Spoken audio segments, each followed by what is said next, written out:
ጤና ይስጥልኝ። በክርስትና እምነት ርዕሰ በዓላት የሚባለው ፋሲካ ነው። ለዚህ እውነታ ብዙ ምክንያቶች ያሉ ቢሆንም እንደ ሰው በመድኃኔዓለም ትንሣኤ ሞት ከዘላለማዊ ሞት ነፃ የወጣንበት መሆኑ ዋነኛው ነው። በትግል ላይ እንዳለ ፋኖ ሆነ ስንመለከተው ደግሞ ምንም ትርፍ ሳይጠብቁ ዝቅ ብሎ ህዝብ ማገልገል ከፈጣሪ ራሱ የቀሰምነው ተግባራዊ ምሳሌ መሆኑን እንማርበታለን። ከዘላለማዊ ሞት ነፃ የወጣነው በራሱ በፈጣሪ ከባድ የስቃይ ዋጋ ተከፍሎበት ነው። አሁን እንደ አማራም እንደ ኢትዮጵያም ተጋፍጠነው ከምንገኘው ከባድ ታሪካዊ ፈተና ነፃ የምንወጣውም ከባድ የስቃይና የመስዋዕትነት ዋጋ ተከፍሎበት ነው። ፈተናው የውስጥም የውጭም ነው።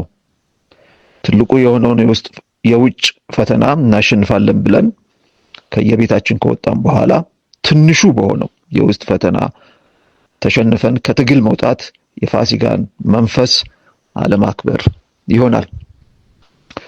የኢየሱስ ክርስቶስ ጽናትና መስዋዕትነት ለእያንዳንዱ ሐቀኛ ፋኖ የነፍሱ ማህተም መሆን ይገባዋል። ጽናታችንና መስዋዕትነታችን በምድርም በሰማይም የምንከበርበት ጽዋችን ነው። ይህን ጽዋቸውን እስከ መጨረሻው ጠብታ ለመጎንጨት ፈጣሪ የረዳቸውና ያደላቸው በእጅጉ የተባረኩ ናቸው። መላው የክርስትና እምነት ተከታዮች እንኳን ለጌታችን መድኃኔዓለም ኢየሱስ ክርስቶስ የትንሣኤ በዓል በሰላም አደረሳችሁ። በዓሉ የሰላምና የደስታ ይሁንላችሁ።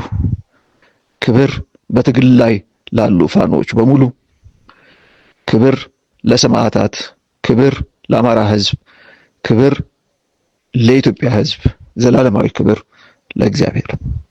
ፋኖ እስክንድር ነጋ ከትግል ሜዳ። ወምድርኒ ተከብር ፋሲካ ወምድርኒ ተከብር ፋሲካ ተሐጽባ በደመ ክርስቶስ